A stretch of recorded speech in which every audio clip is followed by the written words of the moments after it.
folks. My name is Jerry B. from Pride and Glory Travel Cruise Planner, and I'm here to tell you about our Where To Next 2026 vacation calendar. Starting off with May 2nd on Freedom of the Seas, Royal Caribbean, going out for 5 days. Then we're doing our land and air vacation. You asked for it. Here we're going out to Vegas in 6 days over in Hawaii and just having a blast. And this kicks off on June 17th. Then another one you asked for, we head back out to Alaska again on July 26th on the beautiful ship Celebrity Edge. Then in October, another trip you asked for. We heading over to Aruba and Carousel. This is going out October 17th on Allure of the Seas. And then our biggest trip of the year is on Allure of the Seas, November 29th, which is our hog biker cruise. You don't need to be a hog or biker to attend. Just come have some fun. We having our leather and lace karaoke party. We having a pool get together. And you got entertainment by me, Jerry B, and my younger brother, Timmy B, doing the show for you guys. So grab your pencil and paper, call Jerry at 920-265-8143, or Pam at 401-368-3275, or John, 703-346-8352. And as always, see you at sea.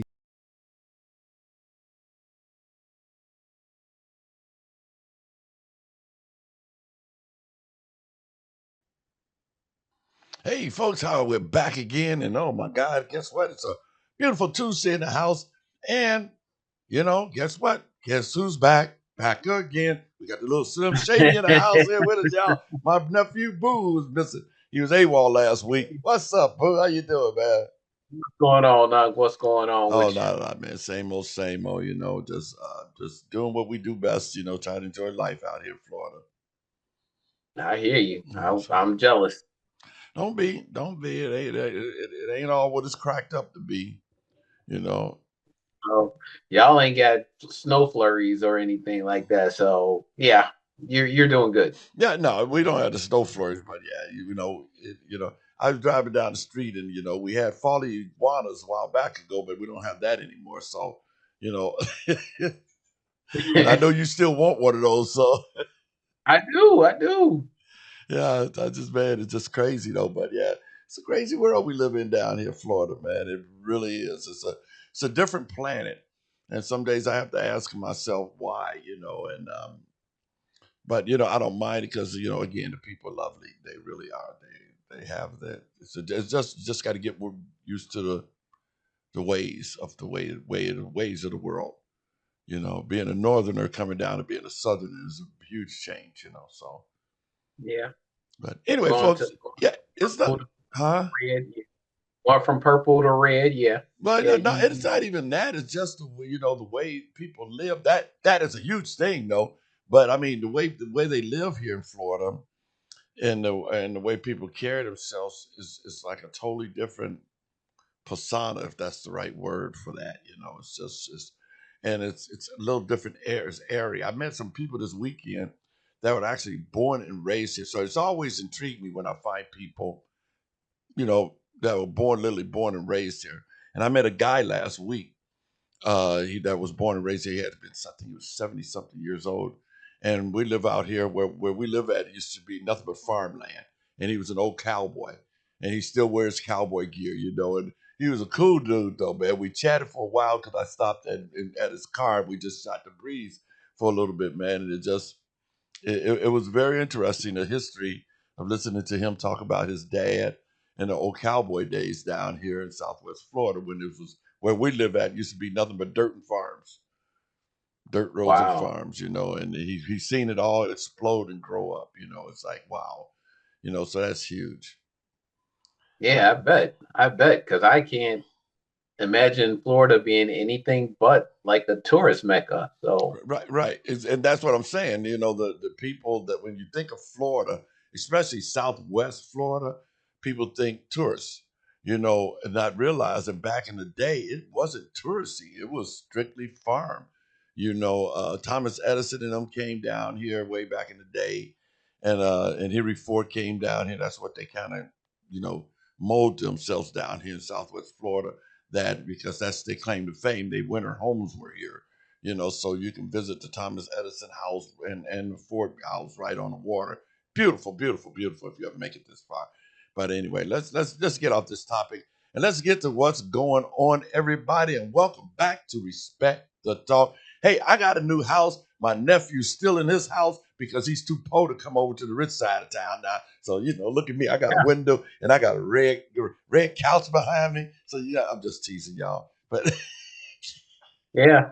I just commented on the fact that he moved up to the penthouse and left me in the basement. hey, I graduated. I'm moving on up to the east side. I finally got a piece of the pie. Anyway, Uh-huh. I know. So anyway, hey folks, I'm your host Jerry, and I got my co-host James with me.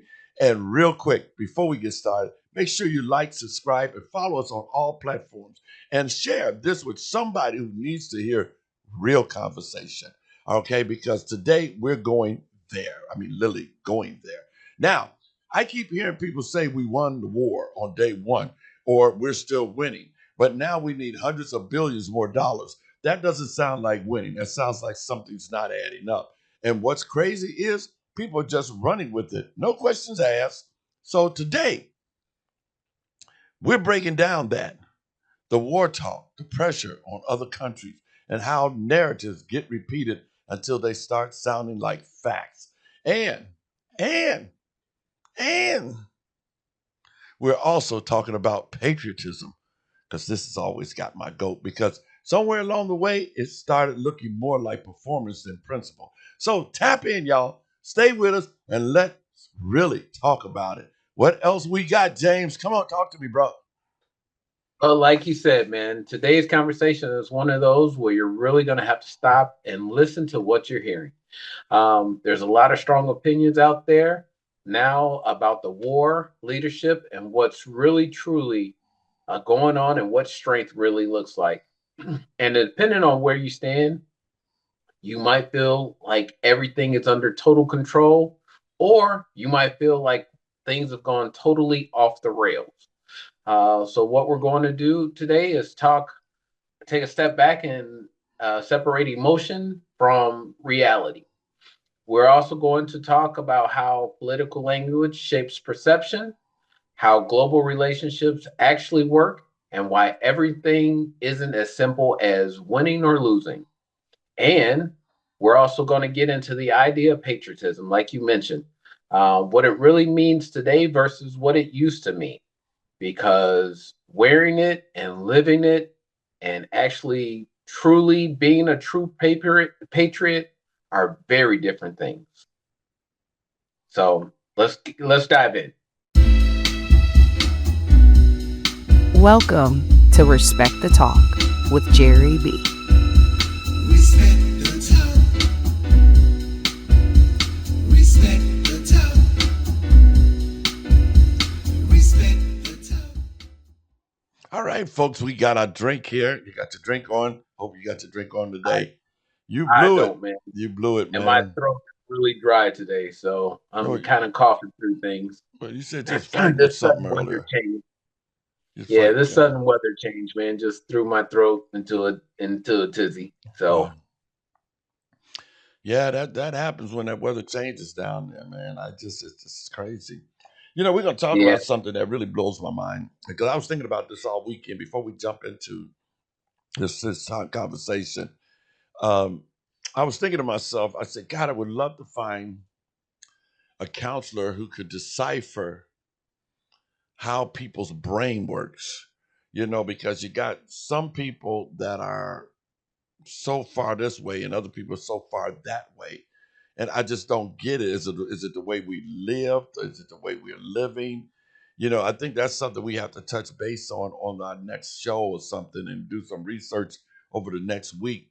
Because it's to me, over this weekend, I was just like, it is so hard to understand how, I know we're all different. Don't get me wrong. I know we're all different. But to be as different and think as different as we are right now today, it's like, wait a minute, something's going on that, people's brains aren't clicking. And I don't know which side. I'm not saying my side is better than the other side, or my brain is clicking more than yours. I just don't understand how that works, is what I'm saying. I'd like to find a way to talk to somebody or look into that to say, how does the brain works where you got a bunch of group of people think one way and another group of people think the other way? And it's like, how's that even possible? When it's so vastly different. I mean, vastly different. Is it just stubbornness that they don't nobody want to agree with each other, or what? I mean, and like I said, we can check into that next week, man, and we can think about that. And Absolutely. yeah, we get the producer. Absolutely. We can have that. That'll be a great conversation to have. The age-old question of whether it's your environment that makes you or heredity or some combination. Yeah, yeah, because it's just crazy. I don't understand it. So let's dive into that next week, and in the meantime, in between that, I'll give my counselor a call too and see what's try to pick her brain and see what her thoughts is because that's it's crazy to me. But anyway, okay, segment Why Facts, folks. Why did biker gangs come from? I know we talked about this a while back ago on the show because I'm a biker because one of our cruises is our biker hall cruise, folks, and I think that's why we're talking about this. I think my nephew, you rode too, didn't you, John? Oh no, No, you didn't no. ride. I'm afraid to ride only because I know my nature is to speed and something about having the power underneath me to hit 80, 90, 100, 120 miles an hour without steel walls around me to protect me if I go down just terrifies me. Really? Wow, wow, wow, wow. That's crazy, bro. But it's exhilarating. Do you do roller coasters? I do. I See, do. well, But again, see, we got the walls around me in case it goes off the rails. man, listen. See, and I won't do roller coasters, but I do a motorcycle in a heartbeat. Yeah, See, it's crazy. But speaking of that, when people think of biker gangs, they usually picture outlaw groups, but the origin of motorcycle clubs actually started in a much more structured and social way. Organized group riding in the U.S. began in the early 1900s with clubs formed around brands like Harley Davidson, where riders would gather for racing, touring, and community events. Now, after World War II, this is a little history for you folks.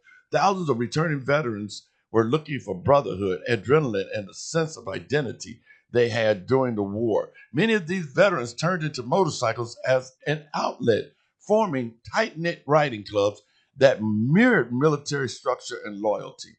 The shift toward the outlaw biker's image is often traced to the Hollister riot in California, where a rowdy motorcycle rally was sensationalized by the media, as they always do.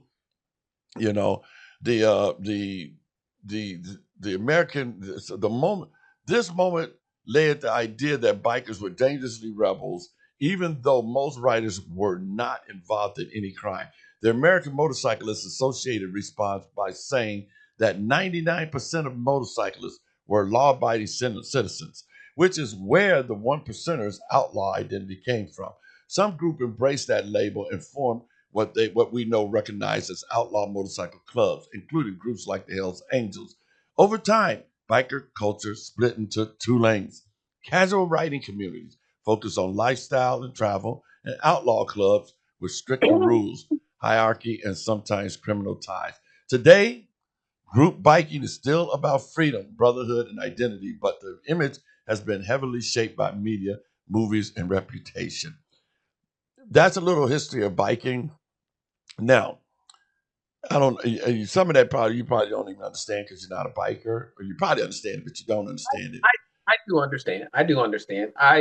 I've always seen the whole biker thing more as uh because when you talk about the bikes like Harley Davidson and even Honda and everybody else in between, um, they've always pushed it as a sense of freedom. So Yeah, I get that. yeah, I get that. And I realize that that's where that came from. And then then you got the media and the movies always um glorified it and made those biker guys as they were the pretty boys. You had the James Deans and you had the Fonzies, yeah. um, which were the epitome of cool. Right, So that's where the whole biker thing really kind of that's what I think of. I don't necessarily think of the biker gang per se, the right. Hells Angels and um Hells on Wheels groups. Yeah. I don't think too much of those. Yeah, you know what? There Um was a show out. I mean, I don't know if you guys watched it. If you watched it, I can't think of the name of it right now. It escapes me. It's a great show. I love this show. And it's about this biker gang and biker club, and again, it was all about drugs and guns and stuff like that. But it was a great, great, great series. That I mean, Tori even liked it. Go figure. I mean, she loved that show. It was a great biker show, and I just I, can't remember the name of it right now. I know which one you're talking about, and I can't think of it either. Yeah, it was man. I tell you, and the actors in it was Was amazing. it Anarchy? Sons of Anarchy. Yeah, thank you. Sons of Anarchy. Yeah. I mean, and that was a great show. Tori was into it. A lot of people got into it. And then they came out with that movie, Wild Hogs, which people like, which softened the biker up. But when you look at Sons of Anarchy, that kind of illustrated what people think bikers are, which they really aren't. I got my leathers and my patches and my chaps and all my stuff. And when I put my gear on, excuse my French, but when I put my gear on and jump on my bike and hit the streets, people kind of look at me weird too because they think, "Oh God, there's a bad biker here," And I'm like, "Dude, are you kidding me? I'm an entertainer. I'm not like that. But yeah, I got my vest and my leathers and my stuff on, and I look hardcore because when I jump on my bike, sometimes I don't even shave. It just goes. You know, I used to go to Sturgis 13 years in a row. I'll tell you a little story. And we were riding the mountains. And when we get up in the mountains, we'd meet a bunch of bikers up there, just tons of bikers. And I would start talking to all these guys. And they look rough. I mean, when I say rough, they look like a hobo off the streets with a Harley. They look that rough. So I'm sitting up there talking to a bunch of them. And they're all doctors and lawyers. And this is the one week they all get grubby and let their hair grow out, and they just ride. This is their time. They just ride. And they look like, oh my God, dude, we're in trouble. All these guys come, but they're the nicest guys in the world. But the image that people have in their mind about bikers, because again, what they do on TV, that's the first thing they see: Hell's Angels, or that Yeah. other one percenters, or which are bad clubs, but they don't mess anyway. You And have to. the media even tried to use that to kind of soften up the image and put out the message that you can't judge a book by its cover. I don't know if you remember it, but they had the PSA announcements where you had this little old lady and this big burly guy, full Oh beard, yeah. helmet on with the spike on the top. Um, Yeah, I he seen it. walks up to her and she clutches her purse real tight. And he looks at her and says, "Ma'am, excuse me, you seem to have dropped this." And it was really just a whole don't judge a book by its cover Right, thing, right, yeah. you And know. and And and I know I've met the rough biker guy, but at the same time, he only seemed to take on that persona when he went out riding. When he came home, he was the father, the big brother to everybody in the household. And I know that it's kind of like my mom told me when I wanted to get an earring. She right, said, that's just going to make you change your personality because it's something that tough guys wear. right. And I think, like you said, you put on your gear and you're geared up, you might get a little bit of a different personality, but it's all part of the whole feeling of freedom that I would guess. Yeah. Well, I can say I don't get a different personality. I'm an asshole, period. So I mean, whether I'm me who I am or in the show or whatever, I try to stay true to me no matter what, and I tell all my friends, even with the biker club I'm with, I people know I will rumble if need be. But they also know I got a kind heart, and I've always lived that persona, and that hasn't changed whether I'm on my bike or in my car. Mess with me in my car, it's on. I don't care what it is. I'll pull over and say, "Dude, let's do this." So it's just unfortunately that being in Chi-Town, that hasn't left me. Yeah, it has, but it hasn't. You know what I mean? I'm just an old. So I'm an OG. I'm an OG. it's all So yeah, it's just live with me. So hey, let's move on. Let's go into the war on day one. Let's talk about this because we're going to talk about reality versus rhetoric. Okay, I keep hearing these ideas I'm sure you've heard these, Jim, even though you're sick. We won the war on day one. We're still winning the war all of a sudden now. But now we need $200 billion more to keep fighting. Now, that doesn't even sound logically, it doesn't logically even add up. If a war is truly won, you don't keep funding it at a massive level. Ongoing funding usually means the conflict is unresolved or evolving. In real world U.S. policies, Congress approved large military or foreign aid packages, funding related to the Russia-Ukraine war. But this situation is ongoing and not finished. So when I hear we already won, but then see requests for billions more, that tells me we are not dealing with victory. We're dealing with messaging. I need people to understand. Political language is often used to project strength, not necessarily to reflect reality. And when supporters just repeat it without questioning it, that's where things get dangerous because now we're following narratives instead of facts. Jump on in here, James. Talk to me, bro. To me, what is terrifying most of all is that we are dealing with a state-run media now. That was one of the things that, and we'll get more into patriotism later on, Right. but that was one of the things that back in, say, the 50s and 40s and 60s, 40s through 60s, that a lot of people were afraid of, that communism would take over, that we would end up being like the USSR, where it was state-run media, Right. which Yeah. meant that all we got to hear was what they wanted us to hear. We never really truly knew if it was facts or if it was just what they wanted us to think. Well, here's the worst part. I was just telling somebody this. Hey, one more point. I said the problem with this particular president is that he lies so freaking much that every time he talks about something and says something, you have to wonder, is he telling you the truth now? Because he is such a con man. He's got such a grift about himself that you don't know what he's trying to sell you now.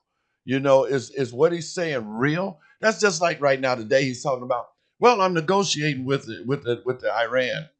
I'm like, wait a minute, you killed the two leaders, so who are you negotiating with? If you Yeah. killed all the leaders, and I'm asking people out here in the world, wake up, America. If he says this, that we're in negotiation together. Who are you in negotiation with? You killed them all. There's no more leaders, so you say. So who are you negotiating with? The next door neighbor? I mean, explain that to me. Like you said, he tells so many lies, and he tells them so easily that it's unbelievable. And it's stuff that's easily fact checked. Right.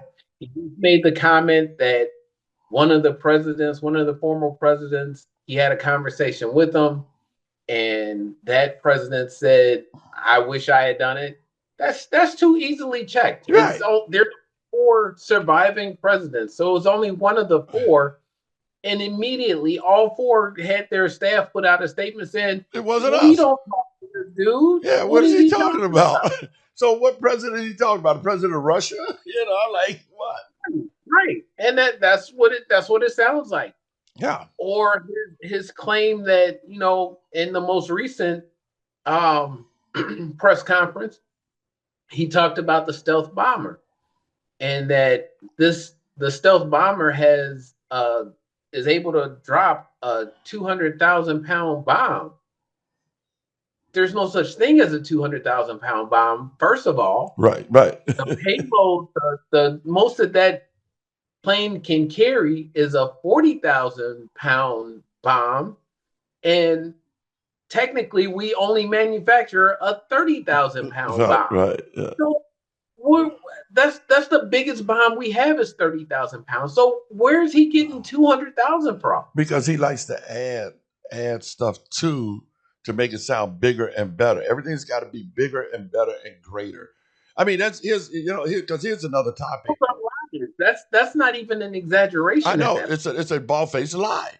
And I was talking again. I have conversations on weekends. I was talking to somebody this weekend, and I'm telling you, you can jump in on this with me on this because it's not just about this, but it's about the lies.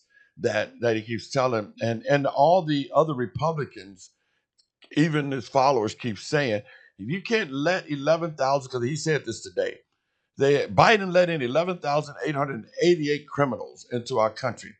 First of all, how did you know that? How do you find that out? That 11,000, somebody had to mark them down on a sheet of paper saying, you're a criminal. Yep, you're a criminal. Yep, you're a criminal. Okay. And now I can count them up. How do you know? How did you find 11,888 criminals came in? I mean, there's no way unless you knew they were coming in, illegally. I mean, it's just, I don't understand how the Republicans and him and anybody keep saying we can't keep letting all these Mexicans into our country. How many Mexicans are we letting in this country? And if you tell me this, how can you prove that? Please tell me how you can prove that. Because if they came in and you got their names and let them in the door, then they didn't come in illegally. You knew they came in. So it just makes no logical sense. Exactly. I mean, to that point, most of the guys that they're rounding up, it was put forward in his campaign that it was only the illegals that he was going to go after, that these were dangerous criminals, rapists, murderers, thieves that he's going after. But we all know from watching any semblance of news that he's showing up at hearings where Right. these folks are doing it the right way. Doing it the right way, yeah. And snatching them up because he wants to deport 1 million people out of the country or whatever. It's a crazy numbers game, and it drives me absolutely bonkers. And people believe it. And that's a part of that conversation we got to have next week about the separation of brains, because you got one people know it's a grift and it's garbage, and you got the other people that just believe it. And it's like, how does a person's brain do that? I don't get that. If you got 11,000, even like you said, even with the what's the name, going out there looking for the illegal immigrants, huh? The bomber or No, what's his name? The immigration enforcement officer, ICE. Even if ICE, okay, if he said there's 11,888 criminals, he said this today. I was watching this on TV today. So, okay, we got to put this to the test, bro. Got to break out my trusty calculator. I should say this for next week because I'm just burning up time, and I know our producer's going to be ready to kill me, but I'm sorry, I just had to do it. But 11,888 divided by 50, how many states? 50 states, 50 states plus a couple of territories. 50, huh? No, it's 50 states plus a couple of territories. Well, that's what I mean. So it's like 52. I thought that's what I was going by. So, okay. So if we go by 52, that equals 228.61. Is that right? Is that right? 228, almost 11,888 divided by 88 divided by 52. That equals 228.61. So it's 2,228. That sound like out of time? Yeah, 2,228. And there's probably how many cities in a state? So you divide that up. Main cities, yeah. So if you divide that up, huh? Numbers getting smaller. Yeah, numbers getting smaller. So if you divide that up, you got 200 illegal immigrants that are violent criminals per state capital. But yet you got the ICE officers there terrorizing a whole city. It is like for 200 people. Are you kidding me? The city's probably got 1 million people in there. You're terrorizing 1 million people to find, 200 criminals that you say there's that Biden let in 11,888 criminals. You should know where the hell they're at then. If you know that's how many it was. It's kind of like if you know that you touched raw meat and there's a possibility of you having salmonella bacteria in your hand, you cut off your entire arm. Right. Yeah, right. You don't Exactly. wash your hands. You don't go after this hand sanitizer. You cut off your The entire entire arm. arm. Yeah.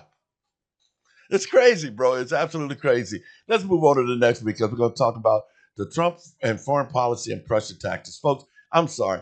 I know we we try to get away from talking about politics all the time, but it's just so much crap going on that, I managed to talk to a couple of diehard Republicans over last week, actually, and they say, I just wish he would shut the hell up, and I'm like, well, that's too impossible for this guy to do, but beside him shutting the hell up, is that the only thing you wish him to do is shut the hell up? Well, why would you not wish he would tell the truth? Because if you look up some of the stuff he's saying, he's lying to you and you believe in it. But anyway, let's talk about Donald Trump and this idea that he's bullying other countries into helping conflicts. The truth is, every U.S. president uses pressure, economics, diplomatic, and military, to influence allies. That's not new. But Trump's style has always been more aggressive and public, calling allies weak, threatening to pull support, or demanding they pay their share, especially with groups like NATO. Now, here's the part one I need to correct. There is no verified evidence in U.S. news that Trump started a war in the way that it's being claimed here. There isn't. Okay. However, his rhetoric and decisions, like withdrawing from agreements or escalating tensions, have definitely impacted global relationships. So the real conversation isn't he started a war, it's how does leadership style reflect global stability and alliances. And when other countries push back instead of following blindly, that's not weakness, that's sovereignty. Okay, I read what we were putting together for our show, but I didn't really read it because if I did, me and my producer would have had a long conversation about that conversation, because I know I disagree vehemently that he didn't start this, it's because exactly. Yeah, this was see, off the book. This was a um, beg for forgiveness before I ask for permission type thing, because he doesn't, in the executive branch, does not have the authority to declare war or to just um, blatantly bomb a country. Just like we don't have really the authority to take into custody a sitting president of another country. Um, these are all things that he's done, um, quite frankly, because he's an petulant child right, yeah, who doesn't have any type of self control. right, yeah, Um, he does things, he says things. He just, like I said, he has no self control at all. right, yeah, Prime example, he just recently was was speaking before the press, and he talked about a senator whose medical condition was right, yeah, pretty dire. yeah, exactly. So I believe that was Senator Dunn, um, also a Republican, and the fact that this Republican senator is is sick enough where he could be forced out of office or possibly pass away while in office, forcing another special election. Um, He was supposed to be dying in June, so Trump had to make sure he put that out on TV, that he right, announced and this but man's private situation on national TV. exactly, but and that's you know if he was in the medical profession, he would have violated all kinds of HIPAA laws. Right, Somewhere in there, just a basic morality and integrity thing, though. right, It's not my business. It's not my place to tell everybody that somebody else is sick. right. It's not his story to tell, but he feels he's got to Exactly. be the man to Exactly. tell. He's got to be the one always in front to tell the story. But hey, here's something we got, because hey folks, our producer, he's got a mind too, so he gets involved in our topics too. So I'm gonna see if we can bring him on here because I want to know why he feels that way. because I vehemently agree with you on that, because I believe he did start this war, and I think Israel drug him into this war hand and feet. I think that Israel told him a bunch of crap, and him being as stupid, and he's got to be this Mr. Man thing. He went out there and started this stupid war. And if you remember a few shows back, I had that conversation about that. I said, there's no way he is not going to war now, because he is too far in it by putting all these military boats and stuff out there next to Iran. There's no way he's not going to war. He has to go to war. He has to, because there's no way in the world he can cop out. He spent too much money to send a boat, all these boats out there. It costs us billions of dollars just to get people, the boats in position out there. So he could not But afford not to go to war. again, and I said this a few episodes ago, you have to follow the money, because if you follow the money, we're talking about Jerusalem, who had their problems with Gaza and open air strip, where he also made the comment that he wanted to turn that into a resort community that he was going to run, and he was going to, this that's a money thing for him. All Netanyahu had to do was say, "Hey, you wanted land here. I'll make that happen. Right. I need your help, though. I need to defeat these folks." Right, right. Yeah, so let's say we get a producer on the line, because I want to explain this. Producer, are you sitting out there and never land listening to us? What were your thoughts on this one here? Jump on in here. We do respect we respect your opinion, and that's why you're the producer. Well, because I don't know if you guys saw the post I had put on the Facebook page. You saw it in red. My whole thing is when you really look at what's really going on, actually take some time and really evaluate what's really going on. And what I'm saying is it's like our modern day colonization. Think about that. We wasn't able to be around when colonizing was going on. How it looks. If you think about it, how do that really look? Is it because at the moment you have people that is, I would say they're looking at what we're doing as something wrong, but do we really realize that what we do to people is wrong? Think But about no, you're making my head spin, producer. You're making my head spin. Okay. Yeah. Okay, because I know me and you talk a lot, but this one you got my head spin, because I'm still trying to understand where you feel that he didn't start this war. And I think that's what me and Jim trying to figure out. And I don't know what road you just went down on, because I know you're a theological person, so you like to theorize different things, but you need to break this down to layman's term to me, because you're talking to an old dude here. So, Well, I would say all in all, he personally didn't start it. I would say all in all.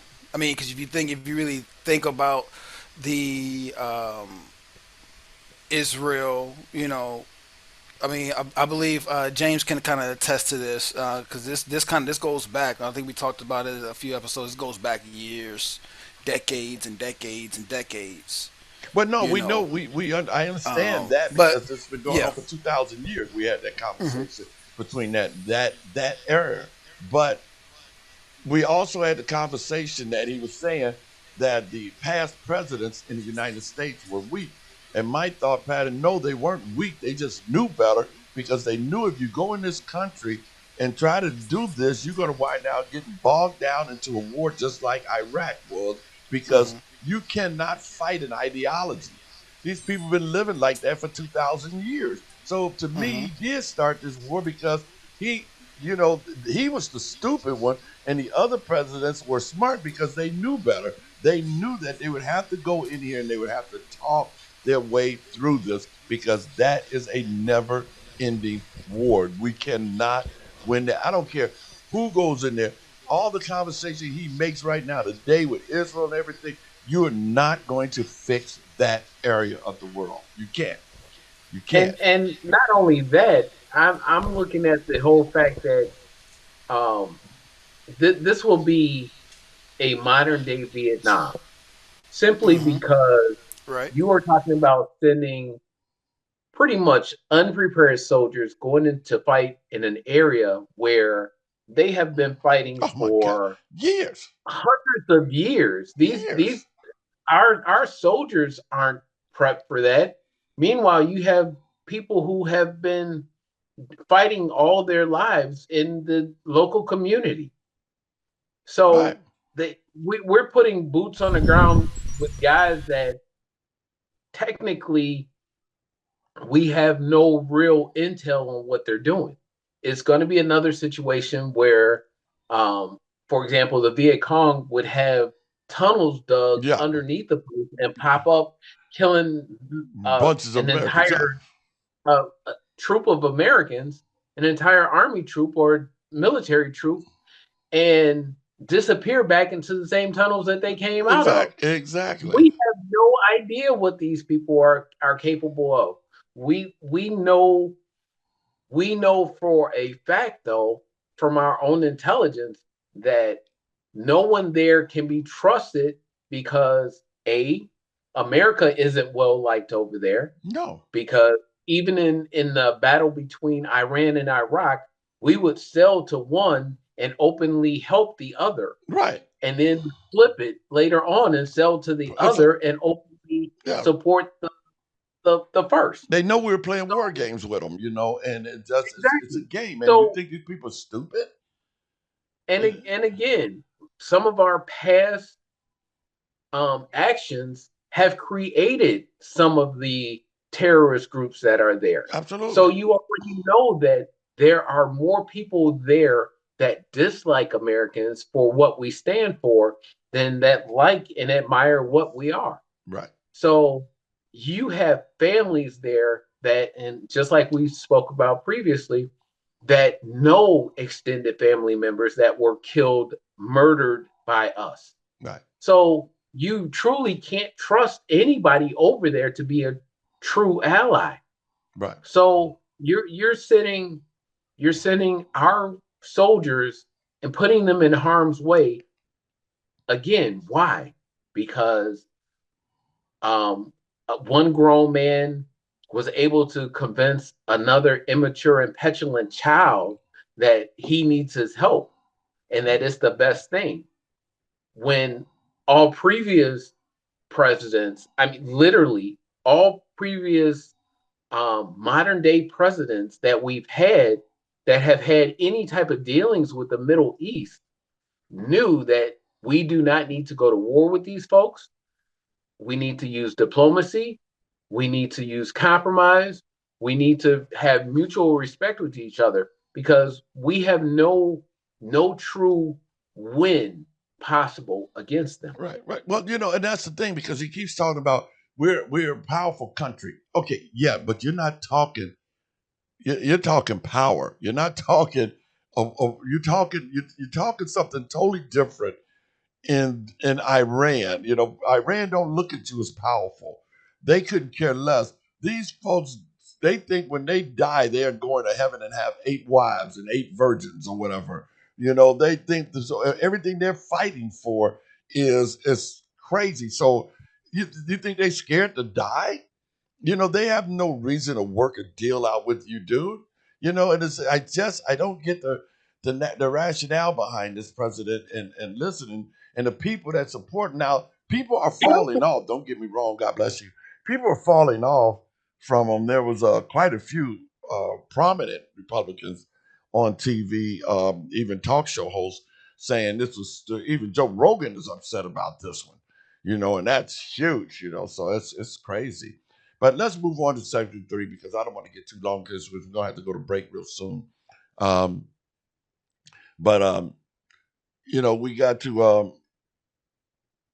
Oh goodness, I'm something in my eye. Sorry about that. Yeah, I just something in my eye. Let's just take a real quick break right now so I can go rub my eye, folks. We'll be right back with you, folks, in 2 and 2. Stick around, don't you go nowhere. Hello, folks. My name is Jerry B. from Pride and Glory Travel Cruise Planner, and I'm here to tell you about our Where to Next 2026 vacation calendar. Starting off with May 2nd on Freedom of the Seas, Royal Caribbean, going out for 5 days. Then we're doing our land and air vacation. You asked for it. Here we going out to Vegas in 6 days over in Hawaii and just having a blast. And this kicks off on June 17th. Then another one you asked for, we head back out to Alaska again on July 26th on a beautiful ship, Celebrity Edge. Then in October, another trip you asked for. We heading over to Aruba and Carousel. This is going out October 17th on Allure of the Seas. And then our biggest trip of the year is on Allure of the Seas, November 29th, which is our hog biker cruise. You don't need to be a hog or biker to attend. Just come have some fun. We having our leather and lace karaoke party. We having a pool get together. And you got entertainment by me, Jerry B, and my younger brother, Timmy B, doing the show for you guys. So grab your pencil and paper, call Jerry at 920-265-8143, or Pam at 401-368-3275, or John, 703-346-8352. And as always, see you at sea.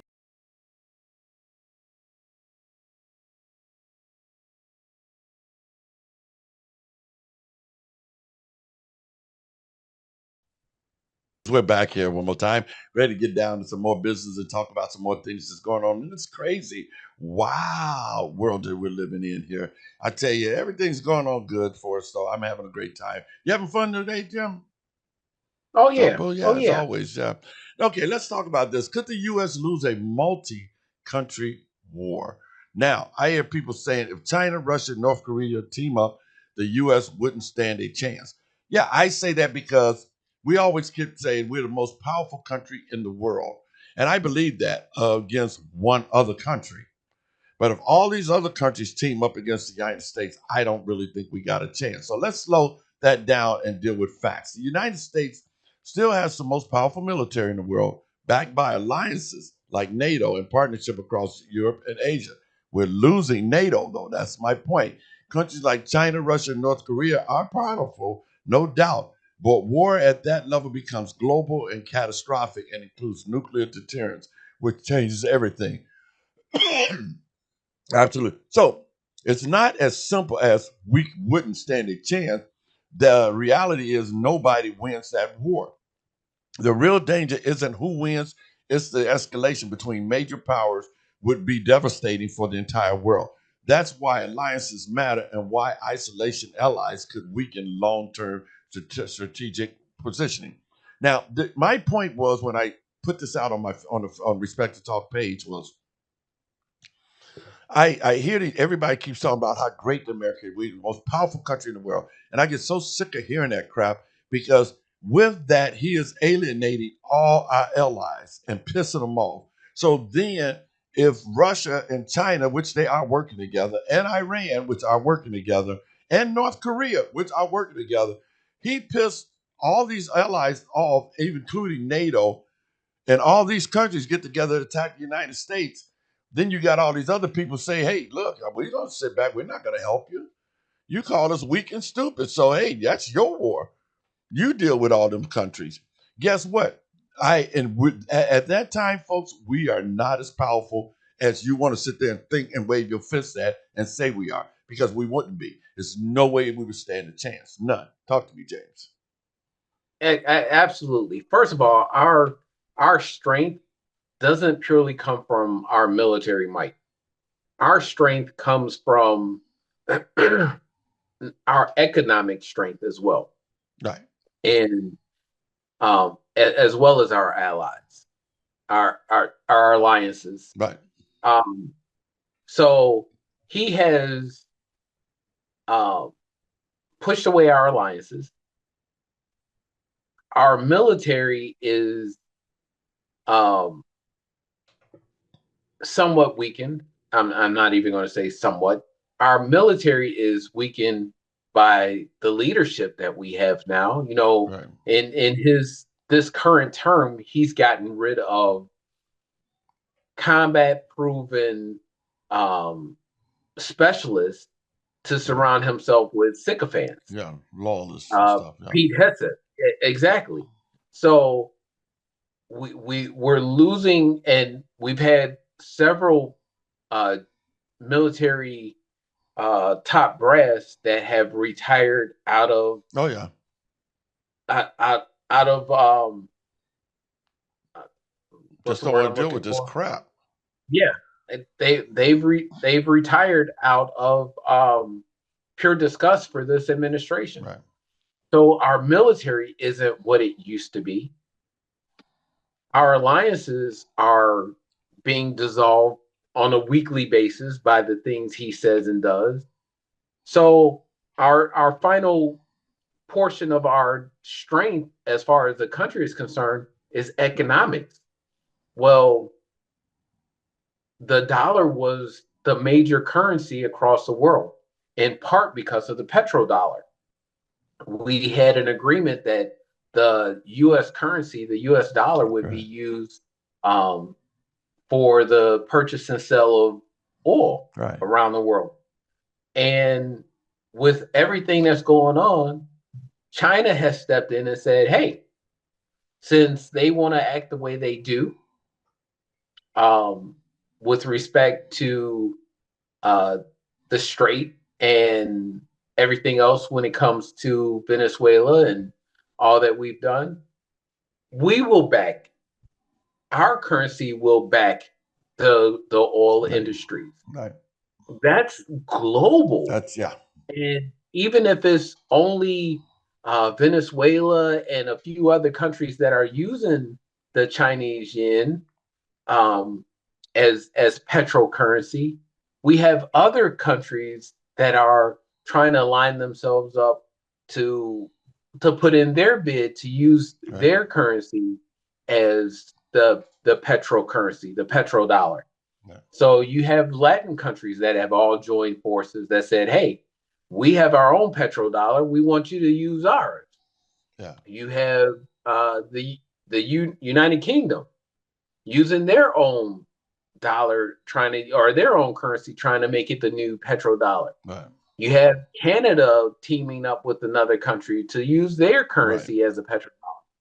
So everything that this administration is doing is making our country weaker and less likely to be able to basically survive in a multi-country war. Right. Because we don't have our allies. He's like we've said, he's been verbal about his disdain for other countries. He's been verbal calling other countries weak. He's been verbal about ridiculing the leadership of other countries. So why at all would these people come to our aid? Well, think about even recently how he insulted these people, and he can't even get them now. He's begging these people to help him out in the Strait of Hormuz now. Because they said, no, you started this war. We're not going to get bogged down in the war. So now he's got to beg our alliances to come into this and help him out in the Strait. Whereas if he was a respected person, if he was as strong as he say he was, there would be no begging out there. And these people are telling him, no, I'm not going to put our people in the harm's way on a war that you started. They literally said that. So I guess China said they're going to try to send the ship over, I think, to help clear the minefield. But look how he had to beg these people to do the help. He had to literally beg, and then he started calling them names. And they talk about, well, they will remember this. They will remember this. Like, really, dude. I mean, so try to think if these other countries come to war, you done pissed off NATO. You keep talking about getting out of NATO. So now, if you get out of NATO, now you don't have that alliance no more. None. So if somebody attacked the United States, we're on our own. Because NATO is there to help. If you attack one, you attack all. That's what NATO's all about. And because of what you're doing and talking about getting out of NATO, you get messed around, and now we don't have no help out here. We have no help. Exactly. And the weak hand is not a fist. It's crazy.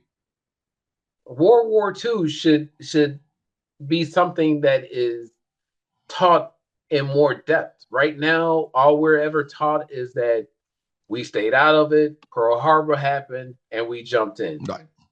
And we won the war. That's all we're ever taught. Right. But the fact of the matter is that it was the alliances of all these countries because America did. It wasn't like America went to all these different foreign lands and they landed, and all of a sudden we were victorious. It Right. wasn't like that. No. For the most part, we relied heavily on France. Oh, We big time. relied Big time. heavily on England. We relied heavily on Canada. Right. All We over re, countries, I yeah. mean, all of our allies we relied on. And they sent their Yes, people in to die. exactly. We lost the most number of soldiers in World War II. Yeah. And again, that doesn't necessarily show that we were exceptionally strong. No, It not at just all. shows No. that the cooperation between the allied nations is what It's what made won. us, yeah, what's one, yeah, because we had help. Same thing with Iran and Iraq. We had all these countries stepping in to help us out when they attacked us. But now you're trying to get rid of those countries and insulting them. Let's move on to the next segment. Spending debt and political message. Let's talk about the money, folks. Why are we spending hundreds of billions? Jim just touched base on that earlier. The U.S. government regularly spends large amounts on defense. That's not unique to one president. Congress controls spending, not just the president. So this is a shared responsibility across political parties, except for now, because this president's got a blank check. He can do whatever the heck he wants to do. Congress is allowing him to write and spend whatever he wants to do. Now, criticizing how tax dollars are used is fair. That's part of democracy. But saying one person is bankrupting the country oversimplifies this much bigger system that includes decades of policy decisions. If we're going to be mad about spending, we need to be informed about where it actually going and who approves it. Okay, now we can jump into this, and I don't know if you're going to disagree with some of this or not. But talk to me, Jim. Again, our producer, I think, missed the mark a little bit simply because, again, our president is known for it's common knowledge, it's open discussion that he believes that his his appointment as president equals him being a king, a dictator, and that even though he knows that we have a system in place where checks and balances exist, he still believes in the old it's better to ask for forgiveness than to beg for permission. Right. So Right. he is doing these things. He's spending this money. He's knowing that Congress isn't going to argue with him much. Right. You Yeah. know, they and 9 times out of 10 they're going to back him. Yeah, well, they allow him to do So whatever he wants to do, and then you got the stupid Supreme exactly. Court that sits there and agree with everything he does, because this whole country's going out of control. And again, that's the one that topic we got to have, and um, that's what we got one of those topics we got to have. But hey, you know what? Since a producer wrote this, let's bring my producer in and let's get his thought pattern on this here, because I believe that producer, I know you got to be somewhere stuck out there and never land, but jump on in here if you can. Yeah. So, I mean, because if you think about, because the thing I would say, what goes on is a lot of people want to have a one way of thinking when it comes to something like, say, it's just this person's fault, or it's just this person's fault, or it's just this person's fault. But all in all, if we kind of look through time, how you see how he kind of blamed it on Obama, then blame it on this person, then blame it on that person. But then at the same time, you have to really look at it as well. It's like it's not necessarily their fault. It is not all of their fault. It is not all of his fault. You also got people. You do have Congress that's controlling spending, stuff like that. So you got other things that's going on to where, yeah, he's pushing to have this, he's pushing to say, hey, we need money to go here, or forcing money to go here. But at the same time, you do have Congress saying we need to push money here. That's agreeing with them, then also not agreeing with them at some moments at the same time too. So I would say as far as that part, you do have Congress spending, but then not spending, but then you have him spending, but then not wanting to spend on certain things because he want his way.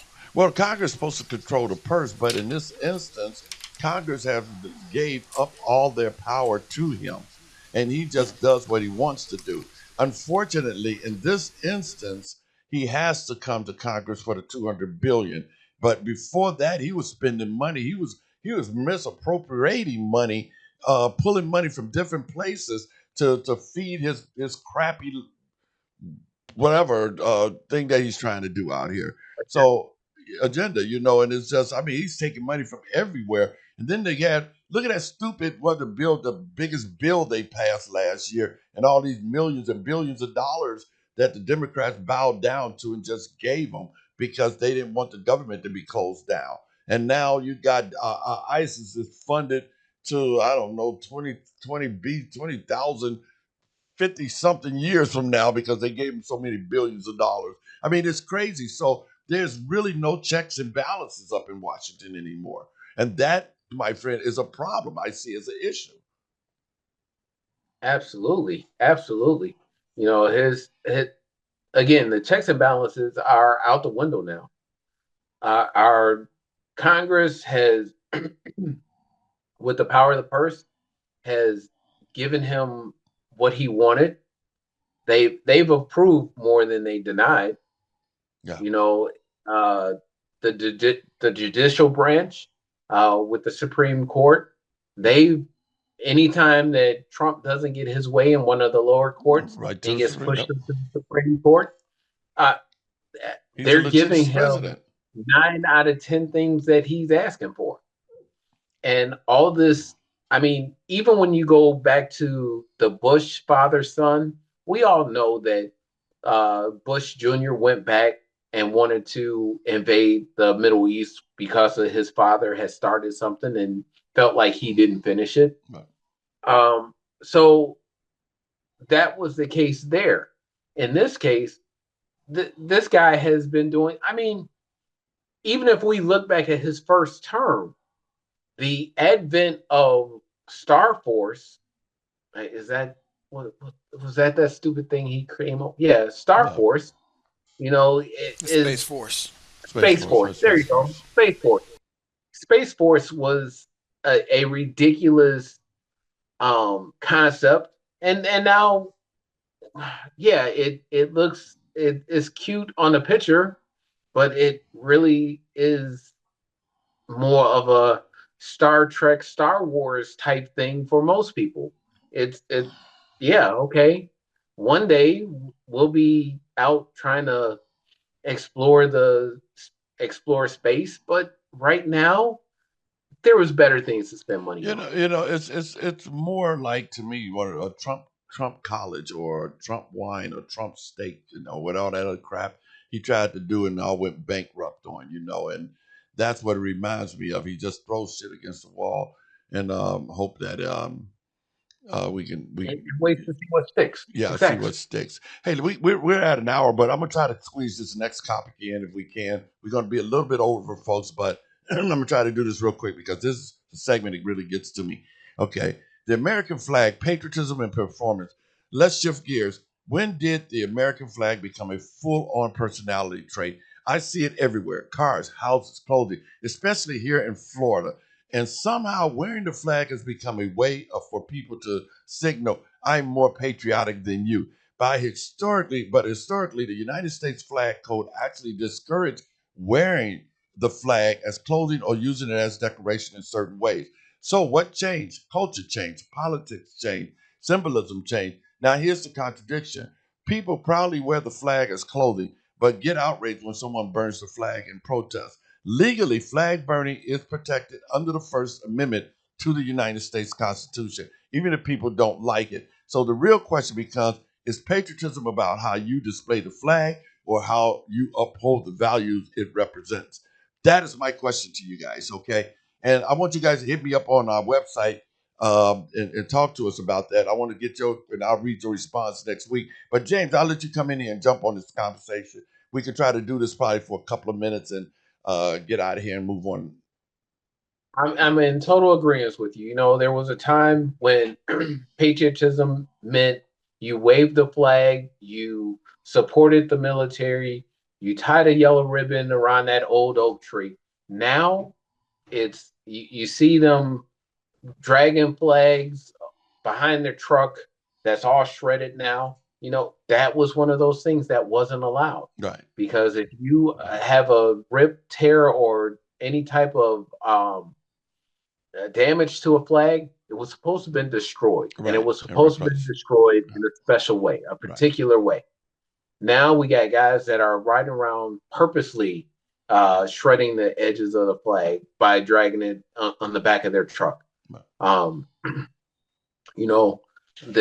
the limitations to having a flag was supposed to have been a pin that symbolized that you worked in Congress, Right. or you worked in the government, or you flew a flag in your front yard or in front of the business, or you waved a flag, like I said, during parades such as the 4th of July parade, Memorial Day, Veterans Day type thing. Yeah.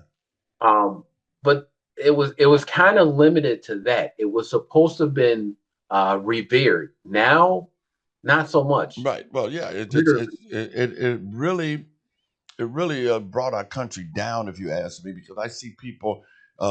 Kid Rock, another one, dropped on stage wearing an American flag outfit during the Super Bowl, and I'm like, so what does that mean, Kid Rock? Does that make you more patriotic than the next person because you wearing an American flag? What does that say? Because you're an American? Hell, I'm an American, but I don't wear that crap. Not to say it's crap, but to me, that's what I say. I mean, give me a break. And here in Florida, dude, you should actually be in Florida, and I'm sure our producer can contest to this, because in Florida, they are flag crazy here. I mean, everywhere you look, they got flag purses, flag skirts, flag hats, flag underwear, flag everything. They think they wear the American flag, my God, that they're so patriotic here in Florida because they're wearing an American flag on their truck. It's just everywhere you look, it's an American, somebody's got, and it's like, what is with you guys in this American flag? Does that make you proud to be an American? I'm proud to be an American, but I ain't gonna spend all my money on that junk. Not to say it's junk, but I mean, if it's a flag hat, it's junk to me because I'm not gonna spend my money on it. But that's just my opinion. That's just my opinion. But remind you, that does not make me any less patriotic or any more patriotic than you just because you got that hat on your head. Exactly. But anyway, hey, in closing, folks, we got to get up out of here. And like I said, we're going to have another great topic. James, you got any final words or thoughts to these folks out here in Respect to Talk land? Nothing other than just, folks, wake up. It's a lot of folks out there who are changing their mind about this administration and based on things like the war, the economy. But there's still a lot of people out there who, even though gas prices are higher now than they were during the end of Biden's term, still think that because he said so, still think that gas prices are better now under him. And it's just not true. Right. He's a cult leader. It's time for some people to actually wake up, more people to actually wake up. Yeah, I agree. Yeah, because reality is something different. But like I said, folks, we're going to talk about that next week on the next show. You guys, folks out there, thank you so much for listening in. We cannot thank you enough for following us on Facebook and hitting our like button and subscribing. Our audience is growing. And again, we couldn't do it without you. So on behalf of all of us here at Respect to Talk, thank you so much. And we'll see you guys next Tuesday at 5 p.m. Until then, you stay safe and have a blessed rest of your week. Bye-bye, folks. Welcome to Respect the Talk with Jerry B.